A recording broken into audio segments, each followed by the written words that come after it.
कार्यक्रम के पुण्यार्चक हैं स्वर्गीय श्रीमती गयाबाई साहू, महेश साहू, गरिमा साहू, ग्रजेश सरोज साहू, संजीव सिडाना, पूजा साहू, आरती साहू, अनायका साहू, गौरव साहू, सादगी साहू, अद्विका साहू, पुनीत अग्रवाल, रोली साहू, दीपमाला साहू, अनिका सिडाना, श्रीमती शकुन, श्री सुरेश चंद जी जैन, सुपुत्र श्री देवेंद्र, श्रीमती सोनम जैन, श्री अमित, श्रीमती मोनिका जैन, कुमारी गौरिका, पुनर्विका जैन एवं समस्त सपरिवार कुरवाई, फर्म सगुन गारमेंट्स कुरवाई, मध्य प्रदेश।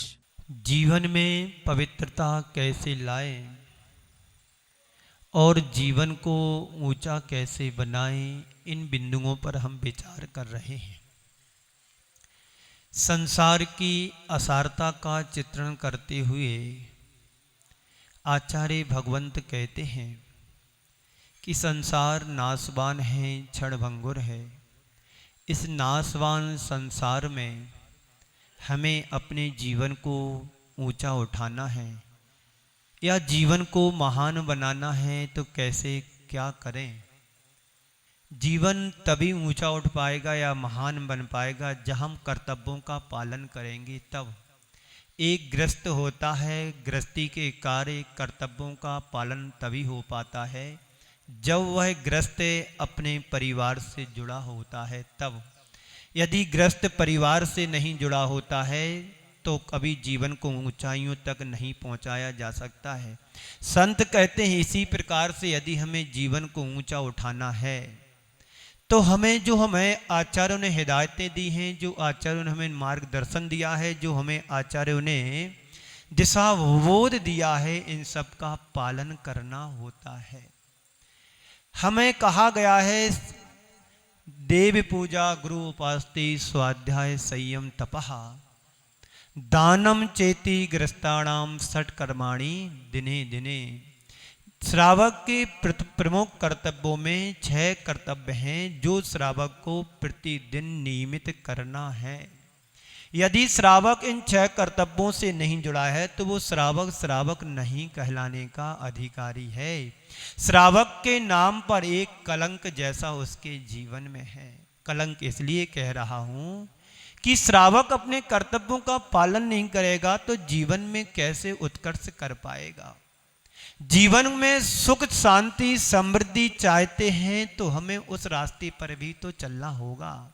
यदि हम अपने जीवन का कल्याण करना चाहते हैं तो कल्याणकारी उन कारणों को भी अपनाना पड़ेगा। एक व्यापारी है, व्यापार करता है, दुकान नहीं खोलेगा तो अपना परिवार कैसे चलाएगा? दुकान खोलने की चिंता तो सुबह से रहती है कि कब सुबह हो और दुकान खोलें, कहीं एक ग्राहक लौट गया तो हमारा तो बहुत बुरा हो जाएगा। बोलो होता ना? आते आते ग्राहक दूसरी दुकान पर चला जाता है तो दुख होता है।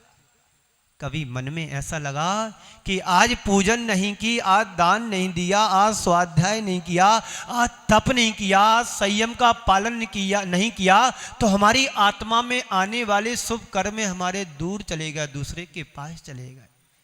उस समय बुरा नहीं लगता? क्यों मां साहब? है ग्राहक लौट जाए तो दिन भर मन कुढ़ता है कि मेरा ग्राहक चला गया, और आत्मा में अशुभ कर्म जुड़ते हैं तो नहीं लगता कि मेरी आत्मा से पाप जुड़ रहा है, बड़ा गलत हो रहा है। तो षट कर्माणि दिने दिने, प्रतिदिन 6 आवश्यक करने को कहा गया है। भगवान की पूजन करो भक्ति भाव से, गुरुओं की सेवा करो समर्पण के भाव से, और संयम तप का पालन करो शक्ति के अनुसार। शक्ति के अनुसार तप संयम का पालन यदि हम कर रहे हैं तो हमारी आत्मा में पवित्रता आ रही है कि नहीं आ रही, ये भी ध्यान देना है। व्यापार कर रहे हो, कहीं घाटा तो नहीं लग रहा है? एक दिन सुनाया था, एक चोर चोरी करने के लिए बाजार में चला गया, ढोरों के बाजार में चोरी करके लाया, घोड़ा चुरा करके लाया। एक आध सप्ताह घर में रखा, खिलाया पिलाया, सोचा ये तो घाटे का सौदा है, खिला रहे हैं, कुछ फायदा हो नहीं रहा है। उसने सोचा चलो दूसरे बाजार में ले चलता हूं, बेच दूंगा, कुछ पैसे आएगा, काम चलेगा। पर घोड़े के बारे में कुछ ज्यादा जानता नहीं था। इतना पता था ये घोड़ा है, बस घोड़ा ही है। और जो घोड़े का पारखी होता है उसको पता होता है घोड़ा कैसा चलाना पड़ता है। बहुत से ग्राहक आए, पूछा घोड़ा बेचना है? हाँ बेचना है। कितने का बेचना है? जितना में आप कहो। 2-4 ग्राहक आए, एक ग्राहक ने समझ लिया ये कुछ जानता नहीं है, तो बोला घोड़ा बेचना? हाँ बेचना। कितने का बेचो? जितने का आप कहो। बोलो ठीक है, इतना रुपए दूंगा। हाँ ठीक है, पर घोड़ा चला के लिया जाता है। घोड़ा चला के लिया जाता है। उसने घोड़ा हाथ में लिया, लगाम लगाई, घोड़े पर सवार हुआ, लगाम लगाई, घोड़े को चाबुक लगाई, घोड़ा हवा में बातें करने लगा। ए महाशय, सुबह से शाम हो गई, घोड़ा वाला लौट करके नहीं आया। सुबह से शाम हो गया, घोड़ा लौट करके नहीं आया। घोड़ा ले जाने वाला अपनी पुरानी तौलिया, फटे पुराने जूते और चिलम उसको दे के गया कि मैं अभी लौट करके आता हूं, आप इसको संभालो। उसके साथी लोग कहते भाई चलो अब शाम हो गई, दिन डूबने को हो गया, चलो घर चलो, अपने गांव चलते हैं। तो घोड़ा बेचने वाला कहता रुको अभी चलता हूं थोड़ी देर से। दूसरे लोगों ने कहा कि चलो भाई अब चलो, शाम हो गई। बोले चलता हूं थोड़ी देर बाद चलता हूं। अंतत्वा गत्वा ये निष्कर्ष निकला कि कुछ हाथ नहीं लगा। काश तुम अपने जीवन में जो व्यापार कर रहे हो उस व्यापार में लाभ हो रहा है कि नहीं हो रहा, ये भी तो देखना है। संत कहते ऐसी स्वाध्याय पूजन पाठ से यदि तुम जुड़ रहे हो ठीक बात है, पर तुम्हारी क्रिया में समीचीनता है कि नहीं, उसका लाभ फायदा हो रहा कि नहीं हो रहा है। अपने जीवन को अगर सुखी बनाना चाहते हो तो स्वाध्याय करो। स्वाध्याय तुम्हें जीवन को संभालता है, तुम्हारे संकटों को दूर नहीं करेगा, पर संकटमय जीवन को संभालने में ताकत और शक्ति तुम्हें देता है स्वाध्याय, पूजन, गुरु की उपासना, संयम, तप, त्याग। जितना तुम उत्साह से व्यापार करते हो, पैसा कमाते हो, संत कहते उतने ही उत्साह से तुम स्वाध्याय, तप, त्याग भी करो। व्यापार करने में तो उत्साह दिखता है, पर मंदिर की क्रियाकलापों में उत्साह अपेक्षाकृत मंद होता चला जा रहा है। बोलो, दोपहर में जंगल जाता हूं, दिखता है सन्नाटा रहता पूरी गली में, लगता नहीं कि इस गांव में कोई रहता होगा। धर्म के प्रति हर क्षेत्र में अभाव दिख रहा है। इसलिए सब मीडिया का जमाना आ गया, मोबाइल आ गए, इसमें सारी चीजें हैं। व्यक्ति का जब मन होता उसमें देख लेता है, सुन लेता है, कर लेता है। इसलिए एक जमाना था कि साधु संत यदि किसी नगर में होते थे तो वहां पर भीड़ लगी रहती थी, प्रवचन हाल में जगह नहीं मिलती थी। प्रवचन सुनने के लिए 10 मिनट पहले लोग बैठ जाते थे फर्श पर, जमीन पर, चटाई पर। क्यों? यदि प्रवचन छूट जाएगा तो कल मिलेगा नहीं। रिकॉर्डिंग की व्यवस्था भी नहीं होती थी उस समय, उस जमाने में।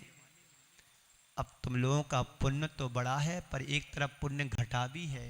जो सानिध्य साक्षात मिलता था वो उससे आप वंचित हो रहे हो, और मीडिया के माध्यम से मिल रहा है। ये बात खुशी की है कि जिनवाणी की बात जन जन तक पहुंच रही है इस मीडिया के माध्यम से। तो कहीं लाभ भी दिख रहा है तो कहीं हानि भी है। तो स्वाध्याय की बात चल रही है, तो गृहस्थों के प्रमुख कर्तव्यों में स्वाध्याय को रखा गया है। स्वाध्याय परम तपा कहा गया है, इसलिए हमें स्वाध्याय भी करना चाहिए। और स्वाध्याय से हमारे जीवन का उत्थान होता है, जीवन मंगलमय होता है, जीवन का कल्याण होता है।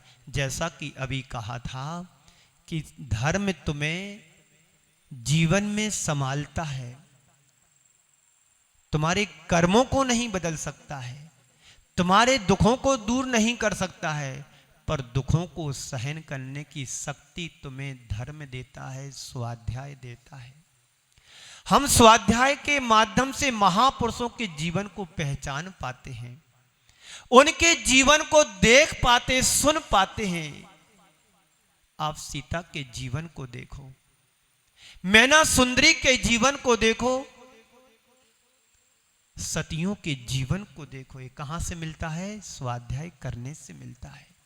प्रतिमानु योग के ग्रंथों को पढ़ोगे, वहां पर हम पाएंगे कि कैसे कैसे महापुरुष हुए हैं और उनके जीवन में कितनी विषम से विषम परिस्थितियां जीवन में आई, सामना करना पड़ा।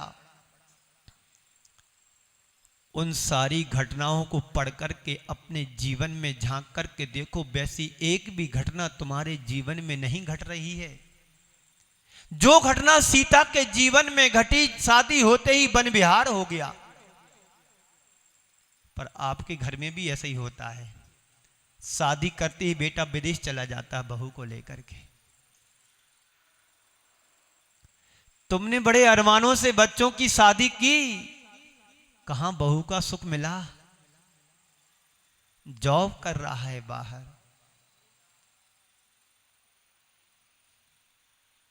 तो ये स्वाध्याय करने से हमें ये सारी चीजें सहन करने को मिलती हैं, समता क्षमता हमारे जीवन में विकसित होती है। इसलिए स्वाध्याय के प्रति अपने जीवन में रुचि जागृत करना चाहिए। क्या पता कौन सा शब्द तुम्हारे जीवन में कारगर कर जाए। जिनवाणी हमें जगाने वाली होती है, जो सो रहे हैं उनको जगाने के लिए जिनवाणी काम करती है। जन जन की मति को जिनवाणी सुधार देती है, बोध का बोध करा देती है। कौन कराती है? जिनवाणी। मैं यहां बोल रहा हूं, सामने रिकॉर्डिंग हो रहा है, ये बात, ये आवाज, ये शब्द जन जन के लिए जीवन का मंत्र भी बन सकते हैं। एक शब्द जिनवाणी का पता नहीं तुम्हारे जीवन में कितना बड़ा परिवर्तन आ जाए। भगवान महावीर के समय की घटना है। एक चोर था और चोरी करना उसका धंधा था। उसका पिता बार बार समझाता था कि देखो भगवान महावीर के समुसरण में नहीं जाना, नहीं तो हमारा पुश्तैना धंधा बंद हो जाएगा। एक बार उसने चोरी करके भागा, भागता गया, निकलना हुआ समुसरण के पास से और वहीं पर उसको कांटा लग गया। कान में उंगली डाला था और कांटा लगा। उंगली निकालूं तो कांटा निकले और कांटा निकले तो मैं भागूं। इतने में उसने सोचा कि कांटा निकाल लूं, तो उंगली निकाली और उंगली निकालते ही उसके कानों में एक शब्द पड़ा कि चोरी करना महापाप है। चोरी करना महापाप है। उसने सोचा कि चोरी करना पाप है, मैं तो बड़ा अनर्थ कर रहा हूं, जीवन को अंधकार में ले, जीवन के लिए अंधकार की ओर ले जा रहा हूं, नरक निगोद की मुझे यात्रा करना पड़ेगी, अब मुझे चोरी करना नहीं चाहिए। ये शब्द उसके कान में पड़ा। उसी दिन से उसने संकल्प लिया कि भगवान महावीर ने कहा है चोरी करना पाप है, अब मुझे चोरी नहीं करना। एक शब्द उसके जीवन में बड़ा बदलाव लेकर के आ गया।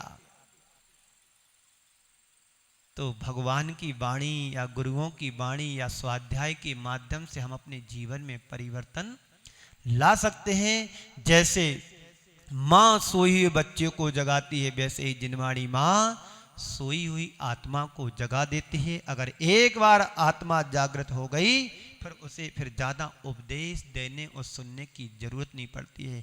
इसके प्रति हमारी दृष्टि जागृत होना चाहिए। हमारे पूर्वाचार्यों ने बड़ी मेहनत और साधना के बल पर हमें जिनवाणी दी है। ये हम लोगों का बड़ा सौभाग्य भी है और दुर्भाग्य भी है। सौभाग्य यह है कि आचार्यों की वाणी आज हमारे पास तक आई है, और दुर्भाग्य हमारा ये है कि एक विपुल भंडार था जिनवाणी का, और चलते चलते चलते चलते एक छोटी सी जिनवाणी हमारे हाथ में लगी है। एक बार राजा का सभा लगी हुई थी और इसी तरह का एक प्रश्न सामने आया कि आज तक जिनवाणी माँ हरास होते होते हमारे पास क्यों कमाई है। तो उदाहरण के तौर पर उसे समझाया गया, एक बहुत बड़ी बर्फ की सिल्ली सामने रखी हुई है और राजा का आदेश है कि मेरे पास कोई बिना उठे सिल्ली को हमारे पास तक पहुंचाओ। बर्फ की सिल्ली है, शिला है, बिना उठे बिना चले उस शिला को मेरे पास लेकर के लाओ। सभी सभासद एक एक हाथ लगा करके सिल्ली को हमारे तक पहुंचाया और सिल्ली घुरते घुरते विलीन होते होते पानी बनकर के छिपट के रूप में रह गई। संत कहते हैं हमारा जिन शासन बहुत ऊंचा और बड़ा था, जिनवाणी के विपुल भंडार थे, आज काल के प्रभाव से वो वाणी वो क्षयोत्सम घुरता घुरता क्षीण होते होते एक छोटे से रूप में आया है। फिर भी हमारे लिए एक मंत्र भी बहुत बड़ा काम कर जाता है जीवन को बदलने के लिए। कल्याण यदि हम करना चाहते हैं तो जिनवाणी माँ के द्वारा ही होगा। ये जिनवाणी माँ हम सब के लिए जगाती है और सुलाती भी है। पूज्य गुरुदेव ने कहीं पर पद्यानुवाद करती हुई लिखा है, पूरब में भी लाली होती है, पश्चिम में भी लाली होती है। पूरब में भी लाली होती, पश्चिम में भी लाली होती, एक जगाती एक सुलाती, कितनी सुंदर वाली है। एक जगाती एक सुलाती, देखो कितनी सुंदर है। पूरब की लाली जो होती है, सूर्य निकलता है तो जगाने का काम करता है, और शाम को जो संध्या काल में सूरज ढलता है तो उस समय भी लाली होती है, तो वो जगाती नहीं सुलाती है। पर दोनों कितनी अंतर वाली हैं। इस कार्यक्रम के पुण्यार्जक थे स्वर्गीय श्रीमती गयाबाई साहू, महेश साहू, गरिमा साहू, गृजेश सरोज साहू, संजीव सिडाना, पूजा साहू, आरती साहू, अनायका साहू, गौरव साहू, सादगी साहू, अद्विका साहू, पुनीत अग्रवाल, रोली साहू, दीपमाला साहू, अनिका सिडाना। श्रीमती शकुन श्री सुरेश चंद जी जैन, सुपुत्र श्री देवेंद्र श्रीमती सोनम जैन, श्री अमित श्रीमती मोनिका जैन, कुमारी गौरिका, पुनर्विका जैन एवं समस्त सपरिवार कुरवाई। फर्म सगुन गारमेंट्स कुरवाई, मध्य प्रदेश।